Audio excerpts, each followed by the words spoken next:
రహస్య సాధనలు యూట్యూబ్ ఛానల్కి స్వాగతం.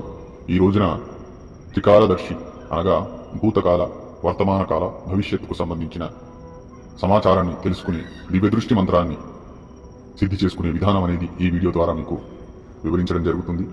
ఈ సాధన దక్షిణకాళి అమ్మవారి సాధన.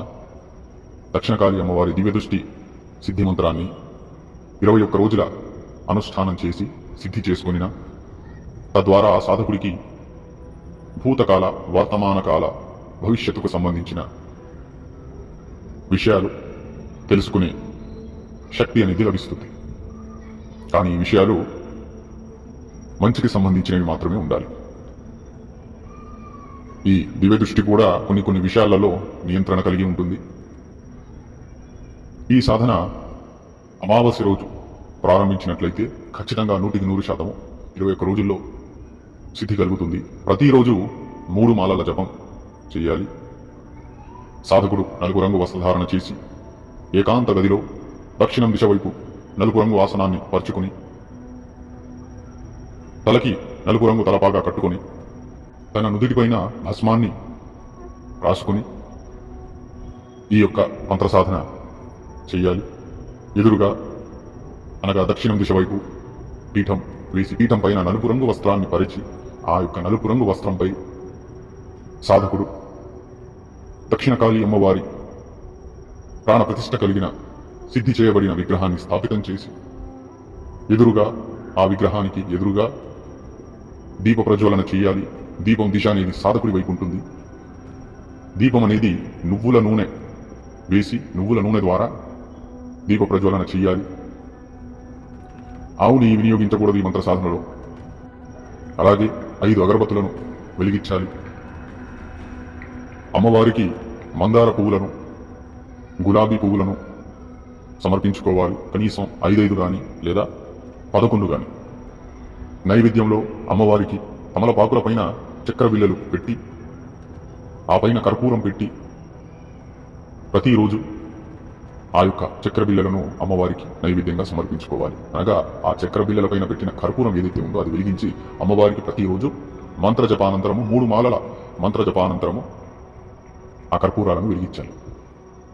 ఈ ప్రకారంగా సాధకులు ఈ దివ్యదృష్టి మంత్ర సాధన చేయవచ్చు. ఏకాంతంగా సాధన చెయ్యాలి. అదే విధంగా సాధనలో నియమ నిబంధనలన్నీ పాటించాలి. బ్రహ్మచర్య పాలన అనేది ఖచ్చితంగా ఉండాలి. సాధన చేస్తున్న గదిలోనే అమ్మవారి విగ్రహానికి ఎదురుగా సాధకుడు నిద్రించాలి. అలాగే ఈ యొక్క సాధన అనేది నవరాత్రుల్లో అయితే 11 రోజుల అనుష్ఠానంలో సిద్ధి కలుగుతుంది. ఈ మంత్రసిద్ధి ద్వారా ఎదురుగా వచ్చిన వ్యక్తి యొక్క భూతకాలానికి సంబంధించిన కానీ, వర్తమాన కాలానికి సంబంధించింది కానీ, భవిష్యత్తుకు సంబంధించింది కానీ ఏవైనా తన సమస్యలకి సంబంధించిన విషయాలనేవి ఈ మంత్రసిద్ధి చేసుకున్న సాధకుడు చెప్పగలుగుతాడు. సమస్య ఏంటో తెలిసినప్పుడు ఆ సమస్యకి పరిష్కారం కూడా దొరికే అవకాశాలు ఉంటాయి కనుక సాధకులకు దివ్యదృష్టి మంత్రం అనేది ఖచ్చితంగా సిద్ధించి ఉండాలి. అలాగే ఈ మంత్రసిద్ధి ద్వారా కొన్ని అనవసర విషయాలకు సంబంధించి ప్రయోగం చేయకూడదు. ఈ మంత్రాన్ని నియంత్రణలో ఉంచుకోవాలి. అనవసరంగా ఈ మంత్ర ప్రయోగం అనేది ఎప్పుడు పడితే ఎప్పుడు సమయం సందర్భం లేకుండా ఈ మంత్ర ప్రయోగం అనేది చేయకూడదు. ఈ మంత్ర సాధన అమావాస్య రోజు ప్రారంభించాలి. అలాగే రాత్రి 10 గంటలకి జపం అనేది ప్రారంభించాలి.